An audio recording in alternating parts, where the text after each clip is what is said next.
भगवान की जय। बोलो जय सिया राम, जय जय सिया राम। बोलो जय गुरुदेवम, जय गुरुदेव। सज्जनों, दीपावली का 5 दिवसीय ये पर्व बड़े ही हर्षोल्लास के साथ पूरे भारतवर्ष में तथा जहां भी सनातन धर्म के मानने वाले लोग हैं, वो विदेश में भी हैं, वहां भी अपनी भावना के अनुसार मना रहे हैं। आज हम सब लोग भगवत चर्चा में दीपावली से जुड़े हुए प्रमुख तथ्यों पर बात करेंगे। जैसा कि सभी के मन में ये प्रश्न आता होगा कि दीपावली क्यों मनाई जाती है। दीपक जला दिए तो क्या दीपावली मन गई? दीपक जलाने के पीछे कारण क्या है, भौतिक आध्यात्मिक? दीपावली का मतलब क्या है? दीपावली में जब भगवान राम आए थे तो फिर गणेश और लक्ष्मी की पूजा क्यों होती है? दीपावली पूरी मानव जाति को क्या संदेश देती है? सनातन धर्म के साथ साथ और धर्म वाले दीपावली क्यों मनाएं या उनके लिए क्या उपयोगी है, इस पर भी हम लोग चर्चा करेंगे। फिर आप लोगों को यह भी बताएंगे कि दीपावली का आध्यात्मिक महत्व क्या है। एक साधक भगवत चिंतन में तल्लीन वो इस पर्व को कैसे ले, और ये भी बताएंगे कि दीपावली में लोग जुआ क्यों खेलते हैं, खेलना चाहिए या नहीं, इसको खेलने के पीछे इतिहास क्या है। भरत जी भगवान राम की प्रतीक्षा कर रहे थे और इस पर भी चर्चा करेंगे कि दीपावली के दिन घर में माताएं रात में 3-4 बजे सूप ले लेंगी, लाठी ले लेंगी और दरिद्र भागो लक्ष्मी आए, दरिद्र भागो लक्ष्मी आए बोलते हुए सूप बजाती है। फिर सुबह में बच्चे छोटी छोटी तराजू बना के हड़िया में हाथी घोड़ा लाई सब खाते हैं। उसके पहले हम सब लोग एक भजन भी, जो कि अयोध्या भगवान श्री राम जी का मंदिर जब बना था तो घर घर बजा, आज भी बज रहा है। वो भजन भाव दीपावली का ही है। सजा दो घर को गुलशन सा, मेरे श्री राम आए हैं, मेरे सरकार आए हैं। लगे कुटिया भी दुल्हन सी, मेरे सरकार आए हैं। सजा दो घर को गुलशन सा, मेरे सरकार आए हैं। तो सबसे पहले आप समझें कि दीपावली क्यों मनाई जाती है। जैसा कि आप सब लोग जानते हैं, मर्यादा पुरुषोत्तम प्रभु श्री रामचंद्र जी के पिता दशरथ जी ने कैकेयी को 2 वरदान दे रखे थे और एक वरदान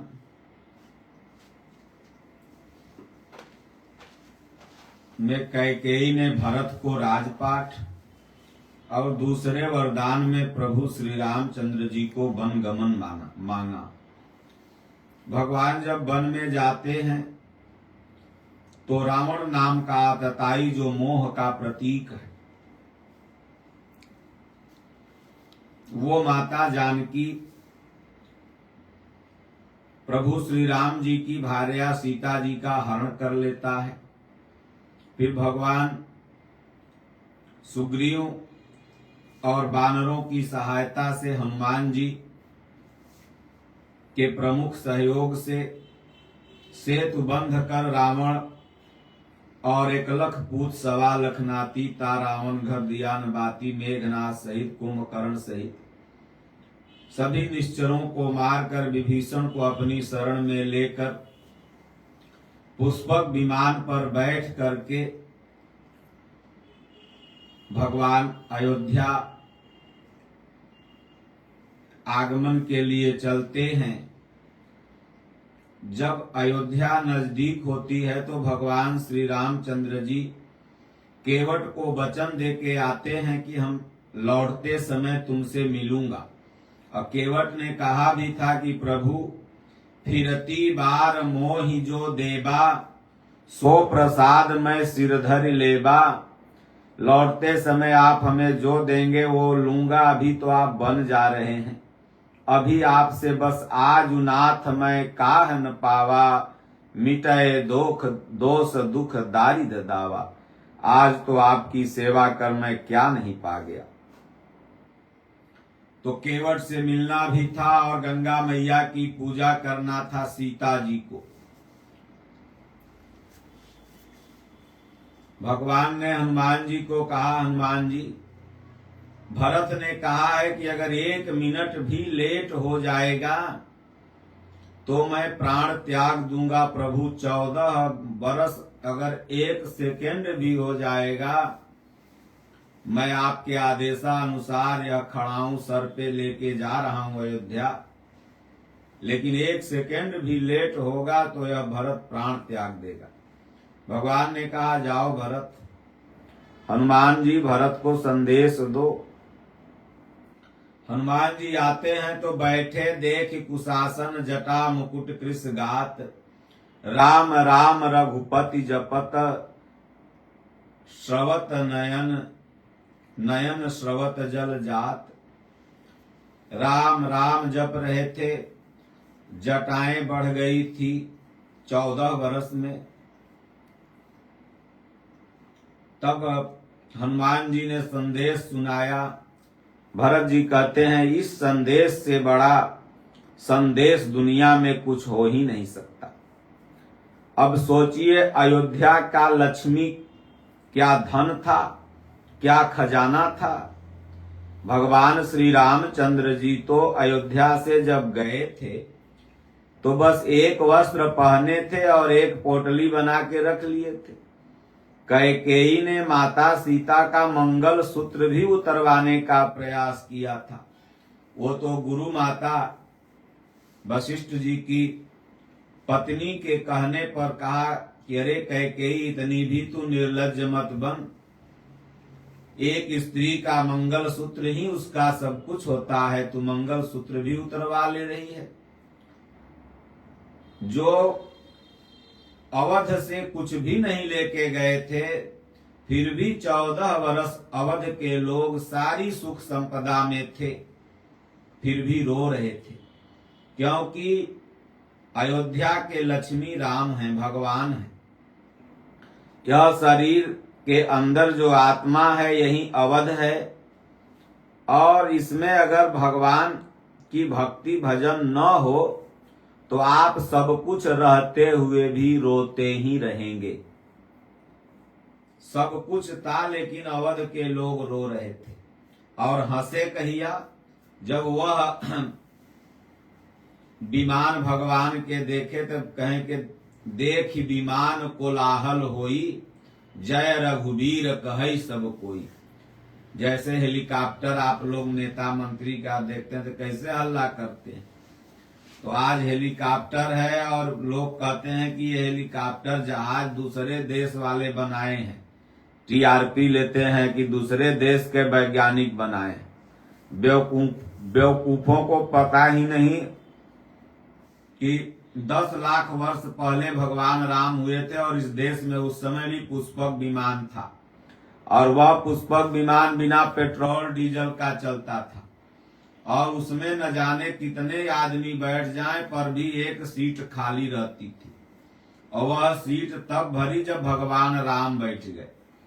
तो ये पुष्पक विमान क्या है? आध्यात्मिक रूप से अगर देखा जाए तो मनुष्य का खोपड़ी पुष्पक विमान है। इस खोपड़ी में कुछ भी भर दो कभी पूरी नहीं होगी। एक इच्छा पूरी हुई दूसरी मुंह बार के खड़ी है। जब इस दिल में इस खोपड़ी में भगवान हम आ जाते हैं, समा जाते हैं, तो सारी इच्छाएं पूर्ण हो जाती है। तो देखा अवधवासियों ने कि प्रभु आ गए, सब खुश हो गए। मनहु रंक जिमि पारस पावा, बधाइयां बजने लगी, रंगोलियां बन गई। आज भी अगर आप जाएंगे साउथ इंडिया, दक्षिण भारत में, हम विचरण काल में गए हैं, तो वहां घर के आगे प्रत्येक माई लोग रंगोली बनाती है और प्रतिदिन दीपक सजाती है कि भगवान इसी रास्ते आए थे, गए थे। तो अवध में, अयोध्या नगरी में अभी दीपोत्सव का बहुत बड़ा कार्यक्रम भी प्रत्येक साल वहां की सरकार करवाती है। देखने में बड़ा भव्य और अच्छा लगता है। अपनी संस्कृति को जीवंत रखना और अपने सनातन में उसको ट्रांसफर रखना, करना, ये प्रत्येक सरकार का कर्तव्य बनता है। और अगर इसमें कोई रोटी सेकता है तो वो कहीं न कहीं से सनातन के खिलाफ ही है। तो इसलिए, क्योंकि प्रभु श्री राम जो हैं वो मानवता के पक्षधर हैं और उनको किसी एक वर्ग, किसी एक संप्रदाय, किसी एक धर्म में समेटा नहीं जा सकता। वो आकाश है, वो अनंत है और उसकी सीमा नहीं हो सकती प्रभु की, भगवान की। तो उसी दिन से भारतवर्ष में, मतलब 10 लाख वर्ष पहले ये घटना घटित हुई और आज तक दीपावली हम सब लोग मना रहे हैं भगवान के आने की खुशी में। अब आपको मैं बताऊं कि दीपावली का मतलब होता है कि दीपावली, बहुत से दीपों के संग्रह को, जगमग ज्योति जले घट भीतर। तो जहां बहुत सारे दीपक लोग जलाते हैं बाहर में, कोई घी का, कोई तेल का दीपक जलाता है, तो उससे जो जलने पर धुआं निकलता है उसमें कार्बन डाइऑक्साइड बहुत कम मात्रा में होता है। या घी का जब दीपक जलता है तो उसमें तो बिल्कुल ही नहीं होता है। इसलिए इसका वैज्ञानिक कारण भी है कि वो हवा को कार्बन डाइऑक्साइड से मुक्त करता है। तो दूसरा कि कीड़ा, बरसात के समय कीड़ा बहुत हो जाता है। आजकल तो झालर, चाइनीज बत्तियां तमाम आ गई है।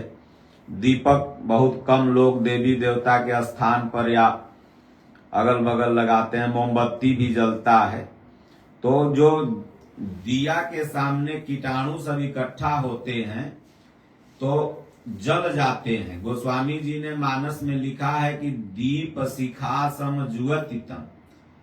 औरत के भाव को उन्होंने दीप शिखा बताया है। मन जन होश पतंग, मन जो है वहां पतंगा बन के जाता है और एक दिन उसी में जल जाता है।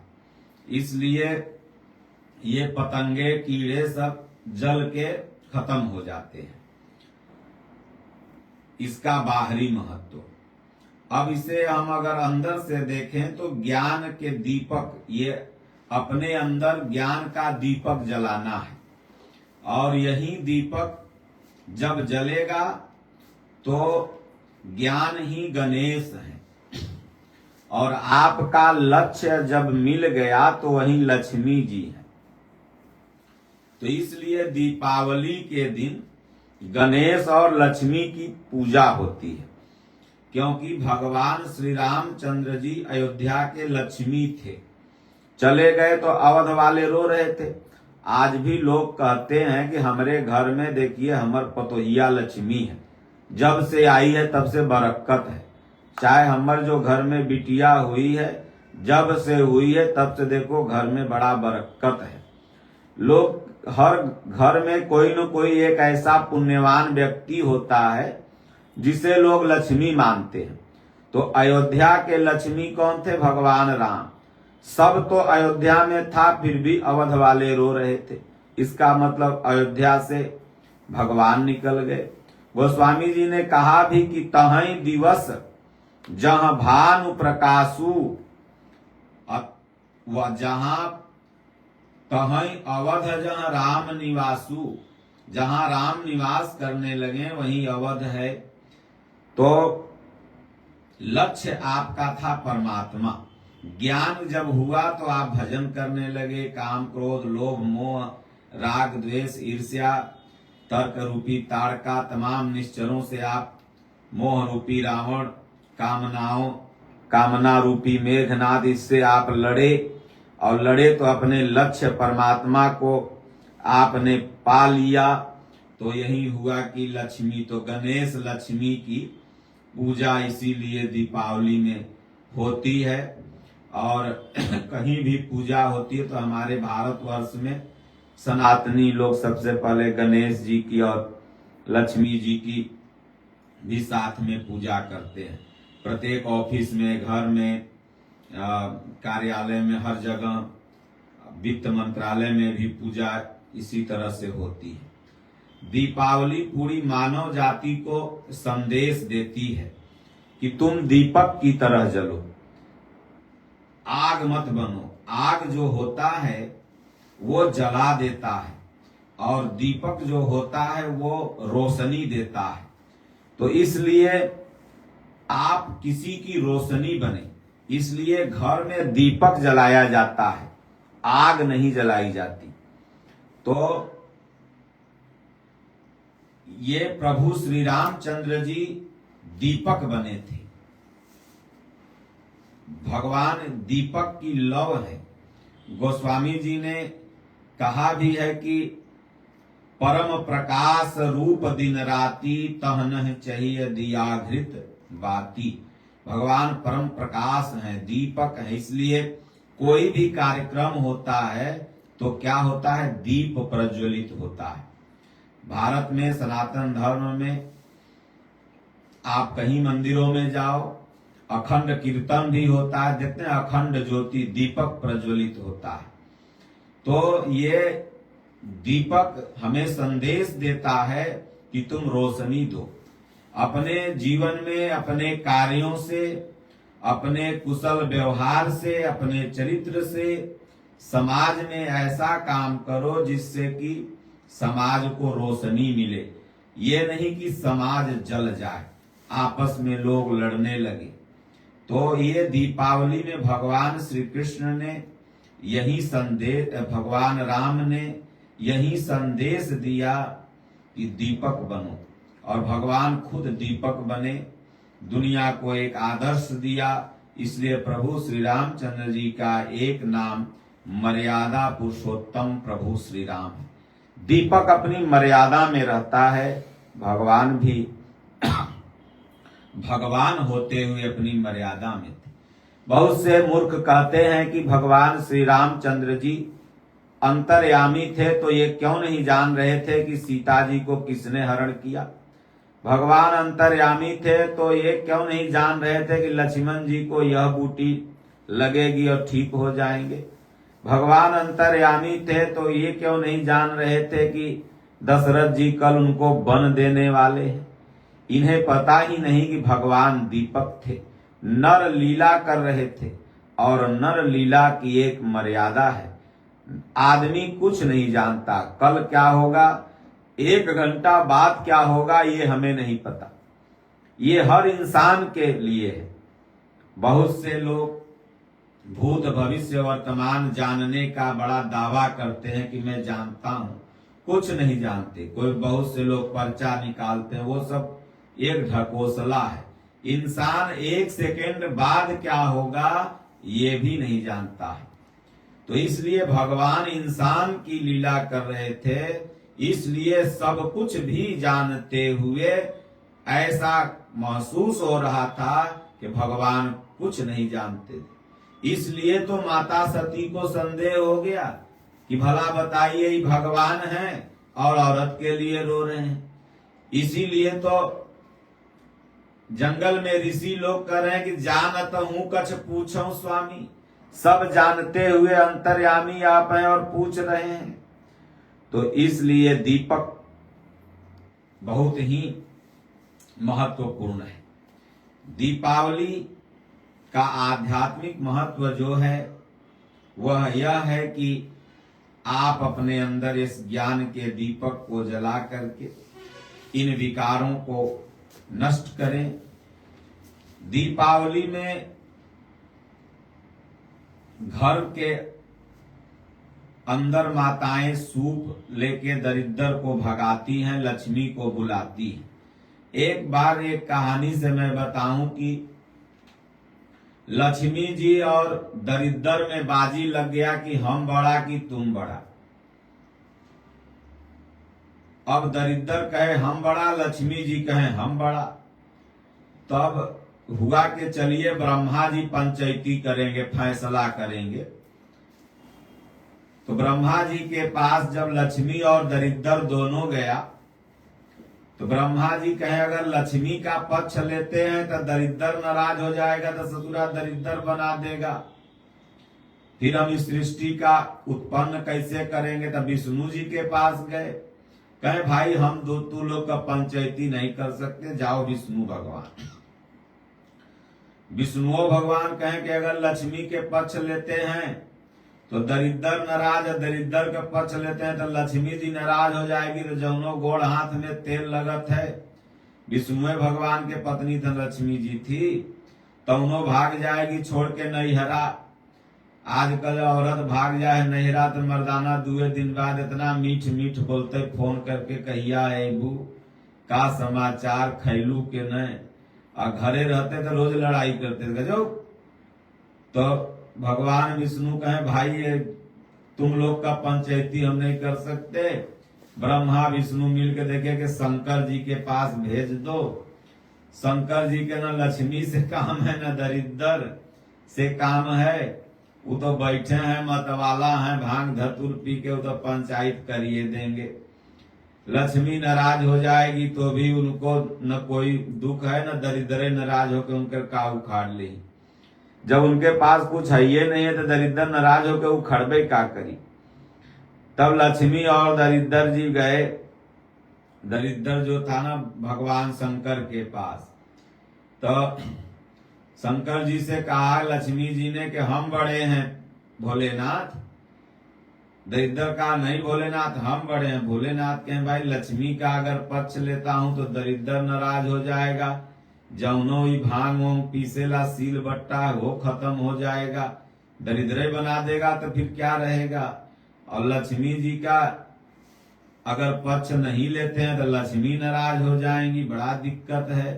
तो भोलेनाथ तो बहुत ज्ञानी थे ना, जब सभा में कोई उत्तर नहीं दे पाया था तो भोलेनाथ ने बताया था कि अग जग मैं सब रहित विरागी, प्रेम ते प्रभु प्रगटै जिमि आगी, मोर बचन सबके मन माना, साधु साधु करि ब्रह्म बखाना। तो भोलेनाथ ने कहा कि लक्ष्मी जी आप जाइए वहां, और दरिद्र जी तुम भी लक्ष्मी जी के साथ जाओ। दोनों लोग जब कुछ दूर गए तब फिर भोलेनाथ ने कहा कि अब दोनों लोग साथे आइए। तब फिर दोनों लोग उधर से साथे आया। तो भोलेनाथ ने कहा लक्ष्मी जी जब आप उधर से आ रही थी ना तो बड़ा अच्छा लग रहा था कि आपके से बड़ा धरती पर कोई नहीं है। और दरिद्र को कहा कि दरिद्र जब तुम जा रहा था ना तब बड़ा बढ़िया लग रहा था कि ससुरा तुम चलिए जाओ तो तुमसे बड़ा बलवान कोई नहीं है, चल जाए तो कम से कम उस घर में शांति हो जाए। तो यानी लक्ष्मी के आने में और दरिद्र के जाने में ही भलाई है। तो दरिद्र कब जाएगा घर में, तो कहें जिस घर में भगवान की चर्चा होती है, सिर्फ सूप पिटले से दरिद्र नहीं भागेगा। झाल ले लो, ढोलक ले लो, नहीं है तो थपोड़ी ले लो हाथ में दोनों ताली, और घरे में बैठ के खूब सीताराम राम राम ओम ओम जपो, तो ससुरा दरिद्र अबे नहीं करेगा। तो इसलिए दीपावली के दिन माताएं घर में ऐसा करती हैं। आगे दीपावली के दिन लोग जुआ इत्यादि खेलते हैं, 10 दिन पहले से ही खेलते हैं। बिहार में तो छठ तक चलते रहता है, और जुआ से फिर चंदा तसीलेंगे, और वही चंदा से फिर लक्ष्मी जी का पूजा करेंगे, मूर्ति बैठा के, फिर वही पैसा से दारुओं पिएंगे। फिर कितने घर में माताएं रोएंगे भी, भाई बेटवा कमा के बंबई दिल्ली से 2-4-10 हजार लाया चला गया कोनो जुएड़ी के संगत में, लाया था बाल बच्चा को खिलाने के लिए, घर में पूड़ी मिठाई रसगुल्ला हाथी घोड़ा जो बनता है चीनी वाला लाने के लिए, और पड़ गया 10,000 के 20,000 बनाने के चक्कर में। तो पता लगा कि हाय शराब भी लगा जुआ खिलाने वालों को, उन गरीबों का। और ज्यादातर ये गरीबे जाके खेलते हैं, और अमीर लोग भी सट्टा वट्टा लगाते हैं। तो वो लोग का अगर 10-5 आया गया, वो लोग को ज्यादा फर्क नहीं पड़ता है, लेकिन दोनों को गड़बड़ है ये जुआ। इसलिए महाभारत का अगर आप देखें तो पांडवों का अगर एक तरह से नैतिक पतन हुआ तो उसका कारण था जुआ।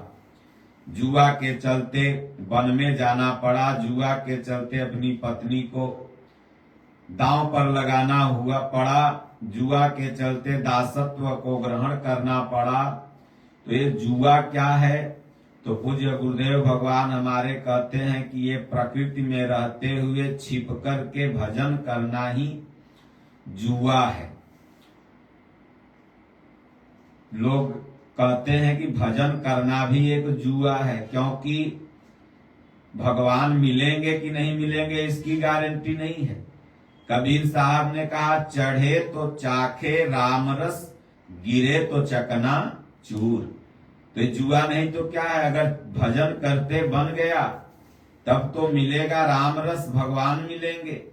और कहीं अगर भजन करते नहीं बना, माया ने धर रगड़ दिया, तब गिरे तो चकना चूर, फिर 84 लाख में जाएगा। तो इसलिए ये बाहरी जो जुआ आप लोग खेलते हैं, इससे किसी का घर उजड़ता है, और ये करने से ये सरकारें भी प्रतिबद्ध हैं इसको रोकने के लिए, प्रशासन भी प्रतिबद्ध है रोकने के लिए। जुआ, नशा इत्यादि ये सब अनैतिक कार्यों में माना गया है हमारे भारतीय संविधान में। अगर ये नैतिक होता तो बाबा साहब अम्बेडकर इसके लिए कुछ रूल रेगुलेशन बना देते, लेकिन ये अनैतिक है। दहेज प्रथा, नशा, चोरी, बेईमानी, छिनरई, ये सब अनैतिक है। इसके लिए धाराएं बनाई गई, कानून बनाया गया। तो आप इससे बचें और भगवान के आने का खूब बढ़िया उत्सव मनाएं। एक भक्त ने प्रश्न किया था, महाराज जी ये प्रत्येक पर्व 2 दिन लोगों ने कर दिया है, विश्वकर्मा पूजा 2 दिन, दीपावली 2 दिन, होलियो 2 दिन। मतलब के ये ब्राह्मण देवता लोग जो आचार्य हैं, जो ये पंचांग वगैरह बनाते हैं, ये पूरे सनातनी को कंफ्यूज कर दिए। और दीपावली भी 2 दिन, बहुत से लोग एक को मना रहे हैं, बहुत से लोग कल मनाएंगे, जो कि नियमतः यही है कि धनतेरस के बिहान छोटी दिवाली और छोटी दिवाली के बिहान बड़ी दिवाली होती है। तो लेकिन अब कहीं न कहीं से ये सनातन के जो व्यापारी हैं, जो जीविका बना रखे हैं, ये गड़बड़ी करते हैं। इन लोगों को मीटिंग कर कोई एक डेट देना चाहिए। तो ये बताएंगे इतना बज के इतना बजे चढ़ा, इतना बज के इतना मिनट पर उतरा। अरे भैया, गरीब जनता क्या जान रही कब चढ़ा कब उतरा।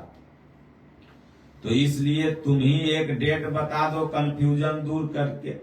दीपावली का दिन था, मंदिर में माताएं पहले, आज तो छोटी छोटी दिया हो गई ना, पहले बड़ी बड़ी, भारत में घी की कमी तो थी नहीं, आज तो घी का मिलावट, घी के नाम पर चर्बी का मिलावट चल रहा है। पहले तो सबके घर में गाय होती थी, भैंस होती थी, तो गाय का दूध होता था, मक्खन आता था, घी रहता था, तो बड़का बड़का कटोरा लेके लोग वो दिया जाते थे, 50-50, 100-100 ग्राम घी रहता था, उसमें डाल कर देते थे, बत्ती जला देते थे और घर चले जाते थे। दीपावली का दिन था, करीब हजारों दिया जल रहा था। पंडित जी आए उधर से, जब सब जगह से पूजा करा के गणेश लक्ष्मी का, तो देखे हजारों दिया में 100-100 ग्राम, 50-50 ग्राम घी है। मन में आया कि बाप रे, सब घी तो जल जाएगा, फालतू है। कमंडल मेरे पास है, ये है 5-6 ठो, ये थोड़ा थोड़ा घी जो है सब पलट लेते हैं, तो दाल में डाले के काम में आएगा, छौंके के काम में आएगा, इधर रात भर में ऐसे घिउआ जल जाएगा। अब पंडित जी बत्ती निकाल के बुझा के लगे घी कमंडल में पलटने अपने मंदिर के जो पुजारी थे। और तब तक 3 बज गया, तो दासी भी आ गई झाड़ू वाड़ू मारने के लिए। तो भारत का पहले संस्कृत भाषा था और संस्कृत का बिटिया है हिंदी, तो धीरे धीरे संस्कृत भाषा विलुप्त हो गई, तो लोग हिंदी में बोलने लगे। तो संस्कृत में वो दासी कहती है कि पंडितम घृतम चोरम अस्ति, मतलब पंडित जी घी चोरा रहे हैं। अरे भाई, जनता जलाने के लिए रखी है, आप चोरा रहे हैं। तो पंडित जी कह रहे हैं, चुप कर दासी मत कर सोरम, अर्ध तोरम अर्ध मोरम। चुप, शोर मत कर, आधा तू ले ले, 2 कमंडल 2 कमंडल हम ले ले। तो ये जितने धर्म के रोजगारी हैं, यही लोग परव 2-3 सब बना करके रख देते हैं, कंफ्यूज कर देते हैं पब्लिक को। इसलिए जो बाप दादा से चला आ रहा है, 10 लाख वर्ष से चला आ रहा है, आप उसी को माने और कल दीपावली मनाएं। बोलो गुरुदेव भगवान की जय, बोलो जय सिया राम, जय जय सिया राम। हरि ओम, शांति शांति शांति।